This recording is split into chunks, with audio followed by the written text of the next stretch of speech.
ಎಲ್ಲರಿಗೂ ನಮಸ್ಕಾರ. ನಾನು ಡಾಕ್ಟರ್ ಜಿತೇಶ್, ನಿಸರ್ಗ ಹಾಸ್ಪಿಟಲ್ ಸಿರ್ಸಿ. ನಮ್ಮಲ್ಲಿ ತುಂಬ ಜನರಲ್ಲಿ ಪೌಷ್ಟಿಕಾಂಶಗಳದ್ದು ಕೊರತೆ ಕಂಡು ಬರ್ತಾ ಇದೆ. ಇವನ್ ನಮಗೆ ಆಹಾರಕ್ಕೆ ಏನು ಕೊರತೆ ಇಲ್ಲ, ಚೆನ್ನಾಗಿ ಫುಡ್ ತಿನ್ನಲಿಕ್ಕೆ ಸಿಗ್ತಾ ಇದೆ, ಆದರೂ ಕೂಡ ಎಷ್ಟೋ ಜನರಲ್ಲಿ ಈ ಪೌಷ್ಟಿಕಾಂಶಗಳ ಕೊರತೆ ಇದೆ.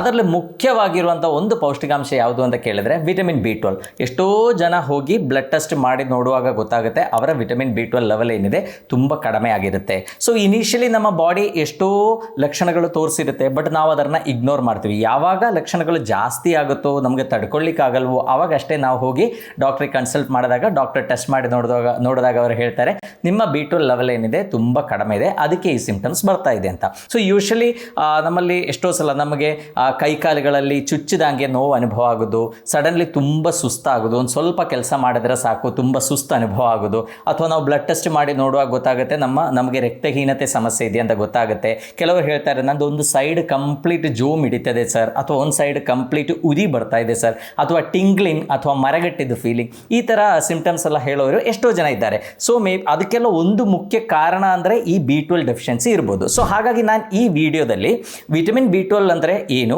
ವಿಟಮಿನ್ B12 ಡೆಫಿಷಿಯನ್ಸಿ ಇದ್ದಾಗ ನಮಗೆ ಏನೇನು ಸಿಂಪ್ಟಮ್ಸ್ ಯೂಶಲಿ ಡೆವಲಪ್ ಆಗುತ್ತೆ, ಆ್ಯಂಡ್ ವಿಟಮಿನ್ ಡೆಫಿಷಿಯನ್ಸಿನ ನಾವು ಸರಿ ಮಾಡಲಿಲ್ಲ, B12 ಡೆಫಿಷಿಯನ್ಸಿಗೆ ಕರೆಕ್ಟಾಗಿರುವಂಥ ಮೆಷರ್ಸ್ ತಗೊಳ್ಳಿಲ್ಲ ಅಂದರೆ ನಮಗೆ ಏನೇನು ಕಾಯಿಲೆಗಳು ಡೆವಲಪ್ ಆಗ್ಬೋದು, ಆ್ಯಂಡ್ ವಿಟಮಿನ್ B12 ನಮಗೆ ಚೆನ್ನಾಗಿ ಸಿಗಲಿಕ್ಕೆ ಯಾವ ಆಹಾರಗಳನ್ನು ಸೇವಿಸಬೇಕು ಅಂತ ನಿಮ್ಮೊಟ್ಟಿಗೆ ಶೇರ್ ಮಾಡ್ತೇನೆ. ವಿಟಮಿನ್ B12 ಬಗ್ಗೆ ಹೇಳೋದಾದ್ರೆ ಆಲ್ಮೋಸ್ಟ್ ಎಲ್ಲರಿಗೂ ಈಗ ವಿಟಮಿನ್ B12 ಬಗ್ಗೆ ಗೊತ್ತಿದೆ. ಬಿಕಾಸ್ ಎಷ್ಟೋ ಸಲ ನಾವು ಡಾಕ್ಟರ್ ಹತ್ರ ಹೋಗಿ ಸುಸ್ತು ಅಂತ ಹೇಳಿದಾಗ, ಎಸ್ಪೆಷಲಿ ಲೇಡೀಸಲ್ಲಿ ರಕ್ತಹೀನತೆ ಸಮಸ್ಯೆ ಇದ್ದಾಗ ಅಥವಾ ಏನಾದರೂ ನರಗಳ ಸಮಸ್ಯೆ ಎಲ್ಲ ಇದ್ದಾಗ ಡಾಕ್ಟರ್ಸ್ ಯೂಶಲಿ ವಿಟಮಿನ್ B12 ಸಪ್ಲಿಮೆಂಟ್ಸನ್ನು ಬರೀತಾರೆ. ಸೊ ನೀವು ಕೇಳಿರ್ಬೋದು ಸೈನೋಕೋಬುಲಮಿನ್ ಅಥವಾ ಮೀಥೈಲ್ ಕೋಬುಲಮಿನ್, ಅಡಿನೋಸಿಲ್ ಕೋಬುಲಮಿನ್, ಈ ಥರ different forms of vitamin B12 ಇದೆ.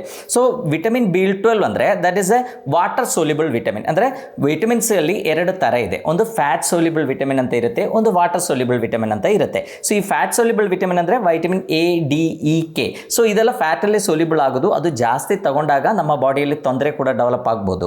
ಬಟ್ ವಾಟರ್ ಸೋಲ್ಯುಬಲ್ ವಿಟಮಿನ್ಸ್ ಏನಿದೆ ಅದು ನಾವು ರೆಗ್ಯುಲರ್ಲಿ ತಗೊಂಡ್ರೂ ಕೂಡ ಅಷ್ಟೊಂದು ನಮಗೆ ಸಮಸ್ಯೆ ಆಗಲ್ಲ. ಬಿಕಾಸ್ ಅದು ನೀರಲ್ಲಿ ಸೋಲ್ಯುಬಲ್ ಆಗಿರುತ್ತೆ, ನಮಗೆ ಎಕ್ಸ್ಕ್ರೀಟ್ ಮಾಡಿ ಹೊರಗಾಗಲಿಕ್ಕೂ ಕೂಡ ಈಸಿಯಾಗಿ ಆಗುತ್ತೆ. ಸೊ ಅದಕ್ಕೆ ವೈಟಮಿನ್ D ಎಲ್ಲ ತಗೊಳ್ಳುವಾಗ ನಾವು ಹೇಳ್ತೀವಿ ಡಾಕ್ಟರ್ ಸಜೆಷನ್ ಮೇಲೆ ಅಷ್ಟೇ ನೀವು ತಗೊಳ್ಳಿ ಅಂತ ಹೇಳುವ ಕಾರಣ ಏನು, ಬಿಕಾಸ್ ಅದು ಜಾಸ್ತಿ ತಗೊಂಡ್ರೂ ಕೂಡ ನಮಗೆ ಟಾಕ್ಸಿಸಿಟಿ ಆಗುವಂಥ ಸಾಧ್ಯತೆ ಇದೆ. ಬಟ್ ಈ ವಿಟಮಿನ್ B12 ಏನಿದೆ ಬಾಕಿ ಥರ ವಾಟರ್ ಸೋಲ್ಯುಬಲ್ ವಿಟಮಿನ್ ಥರ ಅಲ್ಲ, ನಮ್ಮ ಬಾಡಿಗೆ ವಿಟಮಿನ್ B12 ಅನ್ನು ತುಂಬ ಚೆನ್ನಾಗಿ ಸ್ಟೋರ್ ಮಾಡಲಿಕ್ಕೆ ಆಗುತ್ತೆ. ಅದು ಎಸ್ಪೆಷಲಿ ನಮ್ಮ ಲಿವರಲ್ಲಿ ವಿಟಮಿನ್ B12 ಏನಿದೆ ತುಂಬ ಸ್ಟೋರ್ ಆಗುತ್ತೆ. ಅದು ಯಾಕೆ? ಬಿಕಾಸ್ ವಿಟಮಿನ್ B12 ಏನಿದೆ ನಮ್ಮ ಬಾಡಿಗೆ ತುಂಬ ಅಗತ್ಯ ಇರುವಂಥ ಒಂದು ವೈಟಮಿನ್. ನಮ್ಮ ಬಾಡಿಯಲ್ಲಿ ಕೆಂಪು ರಕ್ತಕಣಗಳು ಪ್ರೊಡ್ಯೂಸ್ ಆಗಬೇಕು ಅಂದರೆ ವೈಟಮಿನ್ B12 ಬೇಕೇ ಬೇಕು.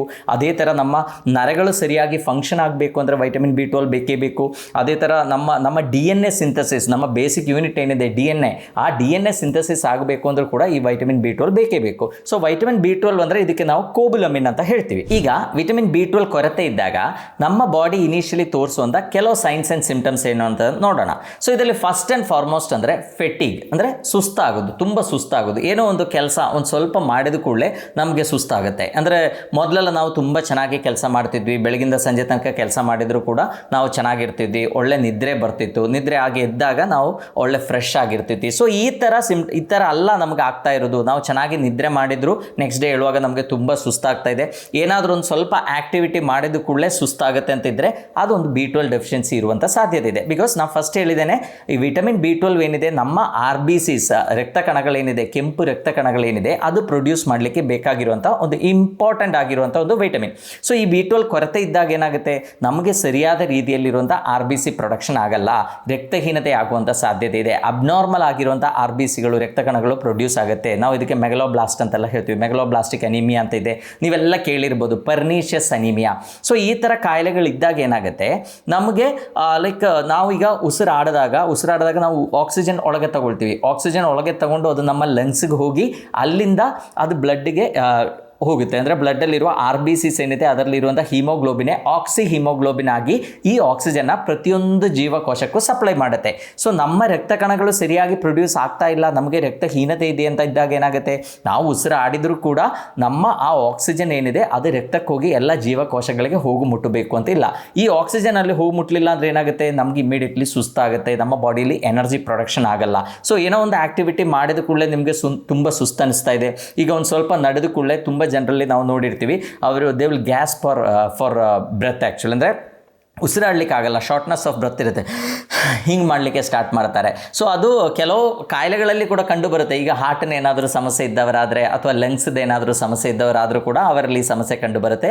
But at the same time ಈ ರಕ್ತಹೀನತೆ ಸಮಸ್ಯೆ ಇದ್ದಾಗ, ಅಂದರೆ ನಮ್ಮ ವಿಟಮಿನ್ B12 ರಕ್ತಹೀನತೆ ಆದಾಗ ಕೂಡ ನಮಗೇನಾಗುತ್ತೆ, ಬ್ರೆತ್ಲೆಸ್ನೆಸ್ ಫೀಲ್ ಆಗುತ್ತೆ. ಒಂದು ಸ್ವಲ್ಪ ನಡೆದು ಕೂಡಲೇ ಉಸಿರಾಟಕ್ಕೆ ಒಂಥರ ತೊಂದರೆ ಆದಂಗೆ, ಟೈಟ್ನೆಸ್ ಆದಂಗೆಲ್ಲ ಅನಿಸುವಂಥ ಸಾಧ್ಯತೆ ಇದೆ. ಸೊ ಆ ಥರ ಸಿಂಪ್ಟಮ್ಸ್ ನಿಮಗೆ ಡೆವಲಪ್ ಆಗ್ತಾ ಇದ್ದರೆ ಏನು ಮಾಡಬೇಕು, ಒಂದ್ಸಲ ಬ್ಲಡ್ ಟೆಸ್ಟ್ ಮಾಡಿ ನೋಡಿ ವಿಟಮಿನ್ B12 ಡೆಫಿಷಿಯನ್ಸಿ ಇದೆಯಾ ಅಂತ ನಾವು ನೋಡಬೇಕು. ಸೊ ಯೂಶ್ವಲಿ ನಾವು ನೋಡುವಾಗ ಈ ವಿಟಮಿನ್ B12 ಏನಿದೆ ನಮಗೆ ಡೈಲಿ ಒಂದು 2.4 ಮೈಕ್ರೋಗ್ರಾಮ್ಸ್ ಆಫ್ ವಿಟಮಿನ್ B12 ನಮಗೆ ನೆಸಿಟಿ ಇದೆ. ಅದು ನಾವು ಕರೆಕ್ಟ್ ಆಗಿರುವಂಥ ಆಹಾರಗಳೆಲ್ಲ ಸೇವಿಸಿದ್ರೆ ನಮಗೆ ಸಫಿಷಿಯೆಂಟ್ ಆಗಿ ಸಿಗುತ್ತೆ. ನಾವು ಬ್ಲಡ್ ಟೆಸ್ಟ್ ಮಾಡಿ ನೋಡುವಾಗ ಅದರಲ್ಲಿ ಬರ್ಕೊಂಡಿರುತ್ತೆ ನಾರ್ಮಲ್ ವಿಟಮಿನ್ B12 ಅಂದರೆ 200 to 900 ಪೈಕೋಗ್ರಾಮ್ ಪರ್ ml ಬ್ಲಡ್ ಅಂತ ಬರ್ಕೊಂಡಿರುತ್ತೆ.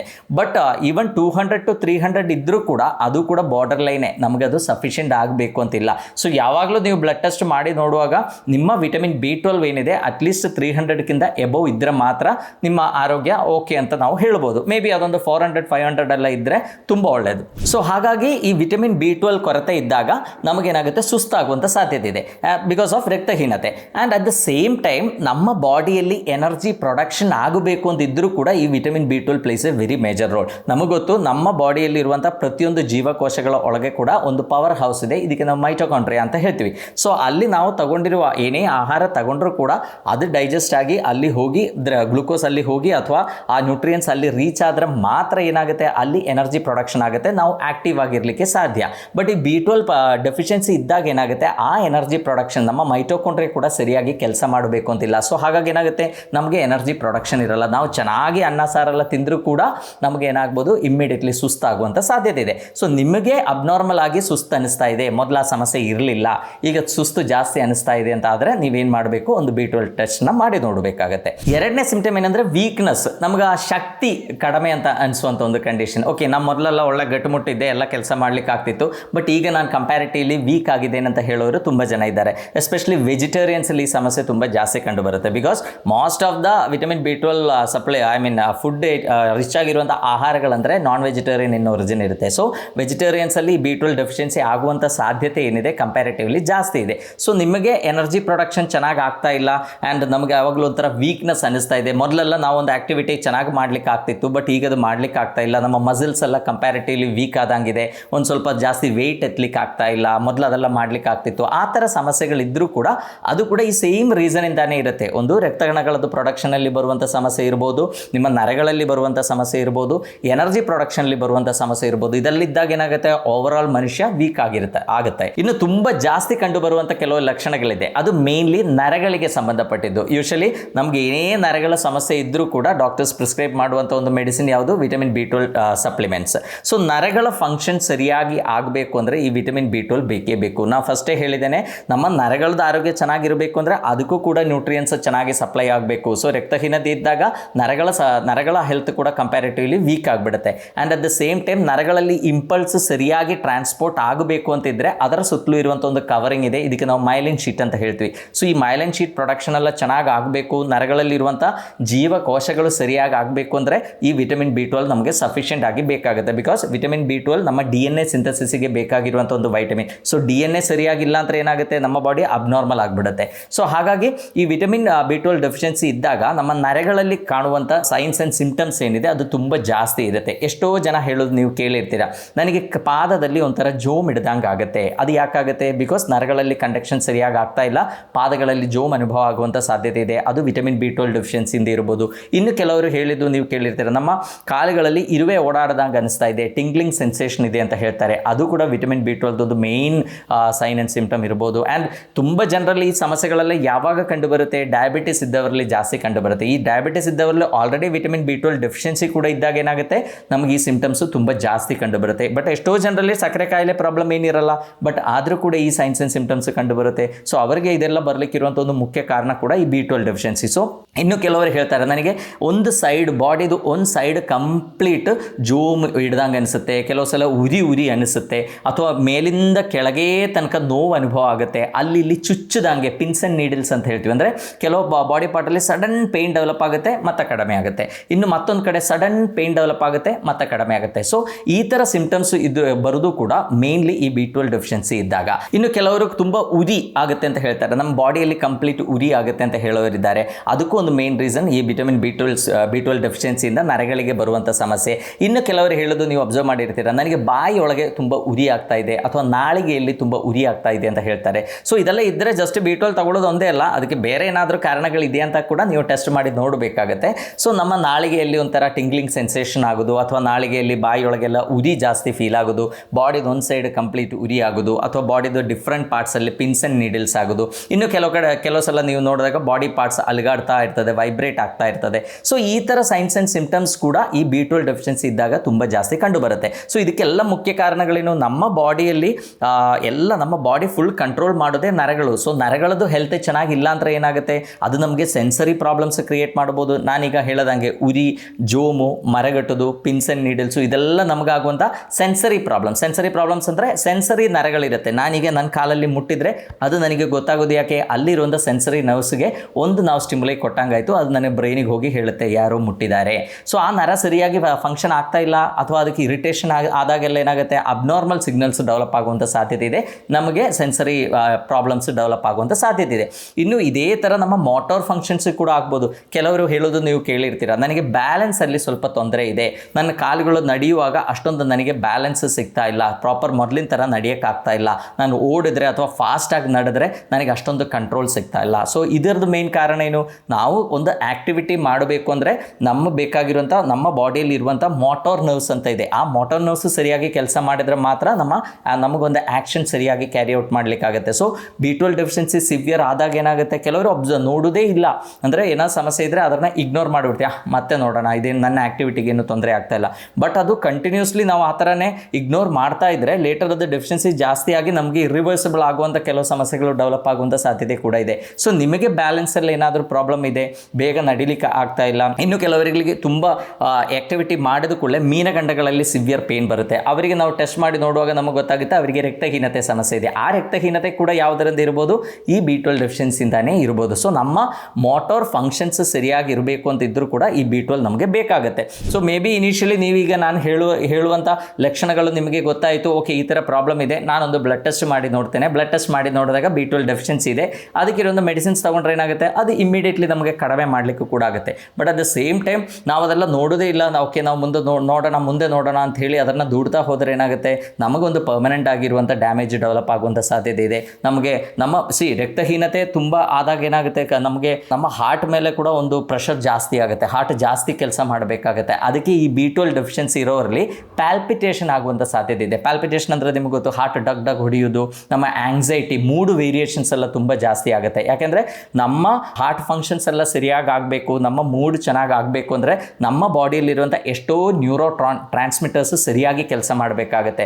ಸೊ ನಮ್ಮ ಬಾಡಿಯಲ್ಲಿ ಇರುವಂಥ ಎಷ್ಟೋ ಈ ಥರ ಕೆಮಿಕಲ್ಸ್ ಕರೆಕ್ಟಾಗಿ ಪ್ರೊಡ್ಯೂಸ್ ಆಗಬೇಕು ಅಂತ ಇದ್ದರೂ ಕೂಡ ಈ ಬಿ12 ಏನಿದೆ ಸಫಿಷಿಯೆಂಟ್ ಆಗಿ ನಮ್ಮ ಬಾಡಿಯಲ್ಲಿ ಇರಬೇಕಾಗುತ್ತೆ. ಇನ್ನು ಕೆಲವರಲ್ಲಿ ಮೆಮರಿ ಲಾಸು ಮತ್ತು ಸರಿಯಾಗಿ ಕಾನ್ಸಂಟ್ರೇಟ್ ಮಾಡಲಿಕ್ಕಾಗಲ್ಲ, ಅವ್ರು ಹೇಳ್ತಾರೆ ನನಗೆ ಈಗ ಏನು ಕಾನ್ಸಂಟ್ರೇಷನೇ ಸಿಗ್ತಾ ಇಲ್ಲ, ನನಗೆ ಹೇಳಿದ್ದೆಲ್ಲ ಮರ್ತೋಗುತ್ತೆ ಅಂತ ಹೇಳೋರಿದ್ದಾರೆ. ಅದು ಕೂಡ ಈ ಬಿ12 ಡೆಫಿಷಿಯನ್ಸಿ ಅಂತ ಆಗುವಂಥ ಸಾಧ್ಯತೆ ಇದೆ. ಕೆಲವರಿಗೆ ಸ್ಟ್ರೆಸ್ ಜಾಸ್ತಿ ಇದ್ದರೆ ಅಫ್ಕೋರ್ಸ್ ಅವರಿಗೆ ಈ ಥರ ಸಮಸ್ಯೆಗಳು ಬರ್ಬೋದು. ಬಟ್ ಅದರೊಟ್ಟಿಗೆ ಬಿ12 ಕೂಡ ನಾವು ಒಂದ್ಸಲ ಚೆಕ್ ಮಾಡಿ ನೋಡಬೇಕಾಗತ್ತೆ. ಇನ್ನು ಸಿವಿಯರ್ ಬಿ12 ಡೆಫಿಷಿಯನ್ಸಿ ಇದೆ, ಅವರಿಗೆ ಅಂದರೆ ರಕ್ತಹೀನತೆ ಕೂಡ ತುಂಬ ಜಾಸ್ತಿ ಇದೆ ಅಂತ ಆದರೆ ಅವ್ರದ್ದು ನಾಳಿಗೆ ನೋಡಿದರೂ ಕೂಡ ಗೊತ್ತಾಗುತ್ತೆ, ಅದು ನಾರ್ಮಲ್ ಆಗಿರಲ್ಲ, ನಾವು ಒಂಥರ ಗ್ಲಾಸಿ ಟಂಗ್ ಅಂತ ಹೇಳ್ತೀವಿ. ಸೊ ಅದರಲ್ಲಿ ಏನು ಆ ಡಿಮಾರ್ಕೇಶನ್ ಎಲ್ಲ ನಮ್ದು ಏನಿದೆ ಅದೆಲ್ಲ ಸರಿಯಾಗಿ ಕಾಣೋದಿಲ್ಲ, ದಪ್ಪ ಕಾಣುತ್ತೆ. ಸೊ ಅದು ಕೂಡ ವಿಟಮಿನ್ ಬಿ12 ಡೆಫಿಷಿಯನ್ಸಿ. ಕೆಲವರು ನಾಳಿಗೆ ತೋರಿಸಿದಾಗಲೇ ನಮಗೆ ಗೊತ್ತಾಗ್ಬಿಡ್ತು, ಇವನಿಗೆ ಬಿ12 ಡೆಫಿಷಿಯನ್ಸಿ ತುಂಬ ಇದೆ, ಅದರಿಂದ ರಕ್ತಹೀನತೆ ತುಂಬ ಜಾಸ್ತಿ ಆಗಿದೆ ಅಂತ ಗೊತ್ತಾಗುತ್ತೆ. ಬಟ್ ಈ ಥರ ಪ್ರಾಬ್ಲಮ್ಸ್ ಎಲ್ಲ ಆಗಲಿಕ್ಕೆ ಬಿಡಬಾರ್ದು ನಾವು, ಅದಕ್ಕಿಂತ ಮೊದಲೇ ಎಷ್ಟೋ ಸೈನ್ಸ್ ಆ್ಯಂಡ್ ಸಿಂಪ್ಟಮ್ಸ್ ನಮಗೆ ಕಾಣುತ್ತೆ, ಅದನ್ನು ನಾವು ಅಬ್ಸರ್ವ್ ಮಾಡಿ ಅದಕ್ಕಿರುವಂಥ ಟ್ರೀಟ್ಮೆಂಟ್ಗಳು ಮಾಡಿದರೆ ತುಂಬ ಒಳ್ಳೆಯದು. ಈವನ್ ಏನೇ ಇದ್ದರೂ ಕೂಡ ಆಫ್ಟರ್ ಏಜ್ ಆಫ್ 40 ಪ್ರತಿ ವರ್ಷ ಒಂದ್ಸಲ ಅಟ್ಲೀಸ್ಟ್ ನಮ್ಮ ಬ್ಲಡ್ ಟೆಸ್ಟ್ ಮಾಡಿ ನಮ್ಮ ವೈಟಲ್ಸ್ ಎಲ್ಲ ಚೆನ್ನಾಗಿದೆ, ನಮಗೆ ಯಾವುದೂ ಡೆಫಿಷಿಯನ್ಸಿ ಇಲ್ಲ, ನಮಗೆ ಸಕ್ಕರೆ ಕಾಯಿಲೆ ಡೆವಲಪ್ ಆಗಿಲ್ಲ, ಇದೆಲ್ಲ ನಾವು ಕನ್ಫರ್ಮ್ ಮಾಡೋದು ಪ್ರತಿಯೊಬ್ಬರದ್ದು ಜವಾಬ್ದಾರಿಯಾಗಿರುತ್ತೆ. ಇನ್ನು ಕೆಲವರಲ್ಲಿ ಕೂದಲು ದುರುವಿಕೆ ಇದರದೇ ಒಂದು ಸ್ಪೆಸಿಫಿಕ್ ಸೈನ್ ಅಂತ ನಮಗೇನು ಹೇಳೋಕ್ಕಾಗಲ್ಲ. But at the same time ಏನಾಗುತ್ತೆ, ನಾನು ಹೇಳಿದ್ದೇನೆ ರಕ್ತಹೀನತೆ ಆಗುತ್ತೆ ಇದರಿಂದ. ಸೊ ಕರೆಕ್ಟಾಗಿ ನಮ್ಮ ಹೇರ್ ಫಾಲಿಕಲ್ಸ್ ಏನಿದೆ ಅದರ ಹೆಲ್ತ್ ಚೆನ್ನಾಗಿರಬೇಕು ಅಂತಿಲ್ಲ. ಸೊ ಎಷ್ಟೋ ಲೇಡೀಸಲ್ಲಿ ಕೂದಲು ಉದುರುವಿಕೆ ಬರಲಿಕ್ಕೆ ಇರುವಂಥ ಒಂದು ಮುಖ್ಯ ಕಾರಣ ಕೂಡ ಈ ಬಿ12 ಡೆಫಿಷಿಯನ್ಸಿ ಆಗಿರುತ್ತೆ. ಆ್ಯಂಡ್ ತುಂಬ ಜನರಿಗೆ ಮಸಿಲ್ಸ್ ಪೇಯ್ನ್ ಅಂದರೆ ಏನೋ ಒಂದು ಕೆಲಸ ಮಾಡಿದರೂ ಕೂಡ ಸಾಕು, ಒಂದು 2-3 ಡೇಸ್ ಆ ಮಸಿಲ್ ಪೇಯ್ನ್ ತುಂಬ ಇರುತ್ತೆ. ಕೆಲವರು ಹೇಳ್ತಾರೆ, ಸೊ ನಾ ಏನೇ ಒಂದು ಕೆಲಸ ಮಾಡಿದ್ರು, ಒಂದು ಕುಕ್ಕರ್ ಎತ್ತಿದ್ರೆ ಸಾಕು, ಮತ್ತೆ 2 ದಿವಸ ನಾನು ಈ ಕೈ ಎತ್ತಕ್ಕೆ ಬರಲ್ಲ, ನನಗೆ ನೋವು ಬರುತ್ತೆ, ಮಸಿಲ್ ಪೇಯ್ನ್ ಬರುತ್ತೆ. ಅವ್ರು ನಾವು ಚೆಕ್ ಮಾಡಿ ನೋಡ್ತೀವಿ, ಜಾಯಿಂಟ್ ಇಶ್ಯೂಸ್ ಎಲ್ಲ ಚೆಕ್ ಮಾಡಿ ನೋಡ್ತೀವಿ, ಕುತ್ತಿಗೆ ಏನಾದರೂ ಸಮಸ್ಯೆ ಇದೆ ಅಂತ ಚೆಕ್ ಮಾಡಿ ನೋಡ್ತೀವಿ, ಏನೂ ತೊಂದರೆ ಇರಲ್ಲ, ಅದು ಕೂಡ ಈ B12 ಡೆಫಿಷಿಯನ್ಸಿಯಿಂದ ಆಗುವಂಥ ಸಾಧ್ಯತೆ. ಸೊ ನಮ್ಮ ಬಾಡಿಯಲ್ಲಿ ನರಗಳದ್ದು ಏನೇನು ನಮ್ಮ ಎಲ್ಲ ಆ್ಯಕ್ಟಿವಿಟಿ ಕೂಡ ಆಗೋದು ನಮ್ಮ ನರಗಳು ಚೆನ್ನಾಗಿದ್ದರೆ ಮಾತ್ರ. ಸೊ ಅದಕ್ಕೆ ಮೇನ್ಲಿ ಬೇಕಾಗಿರುವಂಥ ಒಂದು ಪೌಷ್ಟಿಕಾಂಶ ಈ ವಿಟಮಿನ್ B12. ಸೊ ಅದರಿಂದ ಅದು ಸಮಸ್ಯೆ, ವಿಟಮಿನ್ B12 ಕೊರತೆ ಇದ್ದರೆ ನಮಗೆ ವಿಟಮಿನ್ B12 ಡೆಫಿಷಿಯನ್ಸಿ ಇದ್ದರೆ ನಮಗೆ ರಕ್ತಹೀನತೆ ಆಗ್ಬೋದು, ನಾನು ಹೇಳಿದ್ದೇನೆ ಮೆಗ್ಲೋಬ್ಲಾಸ್ಟಿಕ್ ಅನಿಮಿಯಾ ಅಂತ ಆಗ್ಬೋದು. ಅದೇ ಥರ ಅದರೊಟ್ಟಿಗೆ ನರಗಳದ್ದು ವೀಕ್ನೆಸ್ ಆಗುವಂಥ ಸಾಧ್ಯತೆ ಇದೆ, ಮಸಿಲ್ ವೀಕ್ನೆಸ್ ಆಗುವಂಥ ಸಾಧ್ಯತೆ ಇದೆ, ಆ್ಯಂಡ್ ನಮಗೆ ತುಂಬ ಎನರ್ಜಿ ಲೋ ಆಗುವಂಥ ಸಾಧ್ಯತೆ ಕೂಡ ಇದೆ. ಸೊ ಈ ಥರ ಸೈನ್ಸ್ ಆ್ಯಂಡ್ ಸಿಂಪ್ಟಮ್ಸ್ ಇದ್ದರೆ ಒಂದು ಸಲ ಚೆಕ್ ಮಾಡಿಕೊಂಡು B12 ನಮ್ಮದು ಸರಿ ಇದೆ ಅಂತ ನೀವು ಕನ್ಫರ್ಮ್ ಮಾಡ್ಕೊಳ್ಳಿ. ಈಗ ಎಷ್ಟೋ ಸಲ ನಾವು ನೋಡಿರ್ತೀವಿ, ಅಂದರೆ ನಾವು ವಿಟಮಿನ್ B12 ರಿಚ್ ಆಗಿರುವಂಥ ಆಹಾರಗಳನ್ನು ಸೇವಿಸಿದ್ರು ಕೂಡ ನಮಗೆ B12 ಡೆಫಿಷಿಯನ್ಸಿ. ಎಷ್ಟೋ ಪೇಷಂಟ್ಸ್ ನಮ್ಮ ಹತ್ರ ಬಂದು ಹೇಳ್ತಾರೆ, ಸರ್ ನಾನು ನಾನ್ ವೆಜಿಟೇರಿಯನ್, ನಾನು ಚೆನ್ನಾಗಿ ಚಿಕನ್ ತಿಂತೇನೆ, ಮೊಟ್ಟೆ ತಿಂತೇನೆ, ಮೀನು ತಿಂತೇನೆ, ಆದರೂ ಕೂಡ ನನಗೆ B12 ಡೆಫಿಷಿಯನ್ಸಿ ಇದೆ ಅಂತ ಹೇಳೋರು ಎಷ್ಟೋ ಜನ ಇದ್ದಾರೆ. ಇದಕ್ಕೊಂದು ಮುಖ್ಯ ಕಾರಣ ಏನು ಅಂದರೆ ಈ B12 ಏನಿದೆ ಅದು ಡೈಜೆಸ್ಟ್ ಆಗಿ ಅಬ್ಸಾರ್ಬ್ ಆಗೋದು it's A complex mechanism. So usually ನಾವು ಆಹಾರದಲ್ಲಿ ಇರುವ ವಿಟಮಿನ್ B12 ರಿಚ್ ಆಗಿರುವಂಥ ಆಹಾರಗಳು ತಗೊಂಡಾಗ ಅದು ಡೈಜೆಸ್ಟ್ ಆದಾಗ ಏನಾಗುತ್ತೆ, ಅದು ನಮ್ಮ ಹೊಟ್ಟೆಯಲ್ಲಿರುವಂಥ ಒಂದು ಫ್ಯಾಕ್ಟರ್ ಇದೆ, ನಾವು ಅದಕ್ಕೆ ಇಂಟ್ರಿನ್ಸಿಕ್ ಫ್ಯಾಕ್ಟರ್ ಅಂತ ಹೇಳ್ತೀವಿ, ಅದರೊಟ್ಟಿಗೆ ಬೈಂಡ್ ಆಗುತ್ತೆ. ಆ ಇಂಟ್ರಿನ್ಸಿಕ್ ಫ್ಯಾಕ್ಟರ್ ಪ್ರೊಡ್ಯೂಸ್ ಮಾಡೋದು ಯಾರು, ನಮ್ಮ ಹೊಟ್ಟೆಯಲ್ಲಿರುವಂಥ ಪ್ಯಾರೈಟಲ್ ಸೆಲ್ಸ್. ಸೊ ನಮ್ಮ ಹೊಟ್ಟೆ ಸಮಸ್ಯೆ, ಈಗ ಎಷ್ಟೋ ಜನರಿಗೆ ಈ ಅಸಿಡಿಟಿ ಇಶ್ಯೂಸ್, ಅದು ಹೈಪೋ ಅಸಿಡಿಟಿ, ಹೈಪರ್ ಅಸಿಡಿಟಿ, ಈ ಥರ ಎಷ್ಟೋ ಹೊಟ್ಟೆ ಸಮಸ್ಯೆಗಳು ತುಂಬ ಜಾಸ್ತಿ ಕಂಡು ಬರುತ್ತೆ. ಸೊ ಅವರಿಗೆಲ್ಲಿ ಇಂಟ್ರಿನ್ಸಿಕ್ ಫ್ಯಾಕ್ಟರ್ ಪ್ರಾಪರ್ ಆಗಿ ಇಲ್ಲ ಅಂದರೆ ಏನಾಗುತ್ತೆ, ನಾವು ಜಾಸ್ತಿ ವಿಟಮಿನ್ B12 ಇರುವಂಥ ಆಹಾರ ತಿಂದರೂ ಕೂಡ ಅವರಿಗೆ ವಿಟಮಿನ್ B12 ಡೆಫಿಷಿಯನ್ಸಿ ಕಂಡು ಬರುತ್ತೆ. ಸೊ ಅಸಿಡಿಟಿ ಇದ್ದವರಲ್ಲಿ ತುಂಬ ಜನರಲ್ಲಿ ಈ B12 ಡೆಫಿಷಿಯನ್ಸಿ ಜಾಸ್ತಿ ಕಂಡು ಬರುತ್ತೆ. ಸೊ ಈ ಇಂಟ್ರಿನ್ಸಿಕ್ ಫ್ಯಾಕ್ಟರ್ ಒಟ್ಟಿಗೆ ಬೈಂಡ್ ಆದಮೇಲೆ ಅದೇನು ಮಾಡುತ್ತೆ, ನಮ್ಮ ಸಣ್ಣ ಕರಳಿಗೆ ಹೋಗಿ ಟರ್ಮಿನಲ್ ಇಲಿಯಮ್ ಅಂತ ಇದೆ, ಅಲ್ಲಿ ನಮ್ಮ ಬ್ಲಡ್ ಇದನ್ನು ಮೀನ್ಸ್ ಅಬ್ಸರ್ವ್ ಮಾಡುತ್ತೆ. ಸೊ ನಮಗೆ ಏನಾದರೂ ಸಣ್ಣ ಕರಳಲ್ಲಿರುವಂಥ ಸಮಸ್ಯೆಗಳಿದ್ದರೆ ಅದು ಆವಾಗ ಕೂಡ ಏನಾಗುತ್ತೆ, ನಾವು ಚೆನ್ನಾಗಿ ವಿಟಮಿನ್ B12 ಇರುವಂಥ ಆಹಾರಗಳು ಸೇವಿಸಿದರೂ ಕೂಡ ಅದು ಚೆನ್ನಾಗಿ ಅಬ್ಸರ್ವ್ ಆಗಬೇಕು ಅಂತ ಇಲ್ಲ. So these are the main cause. ನಮಗೀಗ ಎಷ್ಟೋ ಸಲ ನಾವು ನೋಡುವಾಗ ನಮ್ಮಲ್ಲಿ ಎಷ್ಟೋ ಜನರಿಗೆ ಕಾಮನ್ ಆಗಿ ಕಂಡುಬರುವಂಥ ಒಂದು ಸಮಸ್ಯೆ ಏನು, ಹೊಟ್ಟೆಯ ಸಮಸ್ಯೆಗಳು. ಅದು ಸಿಬೋ ಇರ್ಬೋದು, ಸಿಫೋ ಇರ್ಬೋದು, ಆ್ಯಂಡ್ ಅದೇ ಥರ ಹೊಟ್ಟೆಯಲ್ಲಿ ಆಸಿಡಿಟಿ ಇಶ್ಯೂಸು, ಗ್ಯಾಸ್ಟ್ರೈಟಿಸು, ಈ ಥರ ಸಮಸ್ಯೆಗಳು ತುಂಬ ಜಾಸ್ತಿ ಕಂಡು ಬರ್ತಾ ಇದೆ. ಸೊ ಇವರಿಗೆಲ್ಲ ಈ B12 ಡೆಫಿಷಿಯನ್ಸಿ ಆಗುವಂಥ ಸಾಧ್ಯತೆ ಇದೆ. ಸೊ ನಾವು ಏನು ಮಾಡಬೇಕು, ನಿಮಗೆ B12 ಡೆಫಿಷಿಯನ್ಸಿ ಇದೆ, ನೀವು ವಿಟಮಿನ್ B12 ಸಪ್ಲಿಮೆಂಟ್ಸ್ ತಗೊಂಡ್ರೂ ಕೂಡ ನಿಮ್ಮ B12 ನಾರ್ಮಲ್ ಆಗ್ತಾ ಇಲ್ಲ, ಇನ್ನೊಂದು ಸ್ವಲ್ಪ ದಿವಸಕ್ಕೆ ಮತ್ತೆ ಕಡಿಮೆ ಆಗ್ತಾ ಇದೆ ಅಂದರೆ ಈ ಥರ ಕಾಯಿಲೆಗಳನ್ನು ಫಸ್ಟ್ ನಾವು ಟ್ರೀಟ್ ಮಾಡಬೇಕು. ಅದು ಆಸಿಡಿಟಿ ಪ್ರಾಬ್ಲಮ್ ಇರ್ಬೋದು, ಅಥವಾ ಹೊಟ್ಟೆ ಸಣ್ಣ ಕರಳಿಂದ ಸಮಸ್ಯೆ ಇರ್ಬೋದು, ಅದೆಲ್ಲ ಸರಿ ಮಾಡಿ ನೀವು ಕರೆಕ್ಟಾಗಿ ವಿಟಮಿನ್ B12 ರಿಚ್ ಆಗಿರುವಂಥ ಆಹಾರಗಳನ್ನು ಸೇವಿಸಿದರೆ ಆಟೋಮ್ಯಾಟಿಕಲಿ ನಿಮ್ಮ B12 ಲೆವೆಲ್ಸ್ ಏನಿದೆ ತುಂಬ ಚೆನ್ನಾಗಿ ಇಂಪ್ರೂವ್ ಆಗುತ್ತೆ. ಈಗ ವಿಟಮಿನ್ B12 ರಿಚ್ ಆಗಿರುವಂಥ ಆಹಾರಗಳು ಯಾವುದು ಅಂದರೆ ಮೇನ್ಲಿ ನಾನ್ ವೆಜಿಟೇರಿಯನ್ ಫುಡ್ಡಲ್ಲಿ ತುಂಬ ಚೆನ್ನಾಗಿ ವಿಟಮಿನ್ B12 ಇದೆ. ಅದೆಲ್ಲ ಮೀನುಗಳಲ್ಲಿ, ಸೀ ಫುಡ್ಡಲ್ಲಿ ತುಂಬ ಚೆನ್ನಾಗಿ ನಿಮಗೆ ವಿಟಮಿನ್ B12 ಸಿಗುತ್ತೆ. ಮೀಟಲ್ಲಿ, ಯಾವುದೇ ಥರ ಮಾಂಸದಲ್ಲಿ ಕೂಡ ನಮಗೆ ತುಂಬ ಚೆನ್ನಾಗಿ ವಿಟಮಿನ್ B12 ಸಿಗುತ್ತೆ. ಎಗ್ಗಲ್ಲಿ ತುಂಬ ಚೆನ್ನಾಗಿ ನಮಗೆ ವಿಟಮಿನ್ B12 ಸಿಗುತ್ತೆ. ಆ್ಯಂಡ್ ಮಿಲ್ಕಲ್ಲಿ ತುಂಬ ಚೆನ್ನಾಗಿ ನಮಗೆ ವಿಟಮಿನ್ B12 ಸಿಗುತ್ತೆ. ಅದೇ ಥರ ನಮ್ಮ ಮೊಸರು ಮತ್ತು ಯೋಗರ್ಟ್ ಏನಿದೆ ಇದರಲ್ಲಿ ಕೂಡ ನಮಗೆ ತುಂಬ ಚೆನ್ನಾಗಿ ವಿಟಮಿನ್ B12 ಸಿಗುತ್ತೆ. ಸೊ ಇದರಲ್ಲಿರೋ B12 ಏನಿದೆ ನಮಗೆ ಸರಿಯಾಗಿ ಡೈಜೆಸ್ಟ್ ಮಾಡಿ ಅಬ್ಸಾರ್ಬ್ ಆಗಲಿಕ್ಕೂ ಕೂಡ ತುಂಬ ಈಸಿ ಆಗುತ್ತೆ. ಆ್ಯಂಡ್ ಅದೇ ಥರ ಪ್ಲಾಂಟ್ ಒರಿಜಿನ್ ಅಥವಾ ವೆಜಿಟೇರಿಯನ್ ಸೋರ್ಸಸ್ ಕೂಡ ಇದೆ, but they are not that good actually. ಒಂದು ಡೆಫಿಷಿಯನ್ಸಿ ಇದ್ದರೆ ನಾನೀಗ ಮಾಂಸ ತಿಂದ್ಕೊಂಡು ಅದು ಸರಿ ಮಾಡ್ತೇನೆ ಅಂತ ಹೇಳಬೇಡಿ. ಇಮಿಡಿಯೇಟ್ಲಿ ಅದಕ್ಕಿರುವಂಥ ಸಪ್ಲಿಮೆಂಟ್, ಅದು ಮೀಥೈಲ್ ಕೋಬ್ಲಮಿನ್ ಇರ್ಬೋದು ಅಥವಾ ಸೈನೋಕೋಬ್ಲಮಿನ್ ಇರ್ಬೋದು, ಅದು ತಗೊಂಡು ಅದನ್ನು ಬ್ಯಾಲೆನ್ಸ್ ಮಾಡ್ಕೊಳ್ಳಿ. ಅದಾದಮೇಲೆ ಆ್ಯಸ್ ಎ ಮೇಂಟೆನೆನ್ಸ್ ನಾನು ಹೇಳಿದ್ದೇನೆ 2.4 ಮೈಕ್ರೋಗ್ರಾಮ್ಸ್ ನಮಗೆ ಪರ್ ಡೇ ಬೇಕು. ಅದು ನಿಮ್ಮ ಫುಡ್ಡಿಂದ ನಿಮಗೆ ರೆಗ್ಯುಲರ್ಲಿ, ಈವನ್ ನಿಮಗೆ ಏನೂ ಹೊಟ್ಟೆ ಸಮಸ್ಯೆಗಳಿಲ್ಲ ಅಂದರೆ ನಿಮಗೆ ಕರೆಕ್ಟಾಗಿ ಸಿಗುತ್ತೆ. ಸೊ ಹಾಗಾಗಿ ನಾವು ಆಹಾರ ಕೂಡ ತುಂಬ ಚೆನ್ನಾಗಿ ನಾವು ಇಟ್ಕೋಬೇಕಾಗುತ್ತೆ. ನಾವು ರೆಗ್ಯುಲರ್ಲಿ ನಮ್ಮ ಫುಡ್ಡಲ್ಲಿ ಬರೀ ಅನ್ನ ಸಾರು ಅಥವಾ ಬರೀ ತರಕಾರಿಗಳಷ್ಟೇ ತಿಂದರೆ ಆಗಲ್ಲ. ನಮಗೆ ವಿಟಮಿನ್ B12 ಚೆನ್ನಾಗಿ ಸೋರ್ಸಸ್ ಇರುವಂಥ ಮೊಸರನ್ನು ಚೆನ್ನಾಗಿ ನೀವು ತಗೊಳ್ಳಿ, ಯೋಗರ್ಟ್ ಚೆನ್ನಾಗಿ ತಗೊಳ್ಳಿ, ಹಾಲು ರೆಗ್ಯುಲರ್ಲಿ ಬೇಕಾದ್ರೆ ತಗೊಳ್ಳಿ. ಅದರೊಟ್ಟಿಗೆ ನಾನ್ ವೆಜಿಟೇರಿಯನ್ಸ್ ಆದರೆ ನಾನೀಗ ಹೇಳಿರುವಂಥ ಮಾಂಸಗಳೆಲ್ಲ ನೀವು ತಗೊಂಡಾಗ B12 ಏನಿದೆ ಚೆನ್ನಾಗಿ ಇಟ್ಕೋಬೋದು. B12 ಚೆನ್ನಾಗಿದ್ದರೆ ನಮ್ಮ ಆರೋಗ್ಯ ಕೂಡ ತುಂಬ ಚೆನ್ನಾಗಿ ಇಂಪ್ರೂವ್ ಆಗುತ್ತೆ. ಸೊ ಎಲ್ಲರೂ B12 ಟೆಸ್ಟ್ ಮಾಡಿ ನೋಡಿ, ನಿಮ್ಗೆ ಏನಾದರೂ ಡೆಫಿಷಿಯನ್ಸಿ ಇದ್ದರೆ ಅದಕ್ಕಿರುವಂಥ ಮೆಷರ್ಸ್ ತಗೊಳ್ಳಿ ಅಂತ ಹೇಳ್ತಾ ಎಲ್ಲರಿಗೂ ಧನ್ಯವಾದ.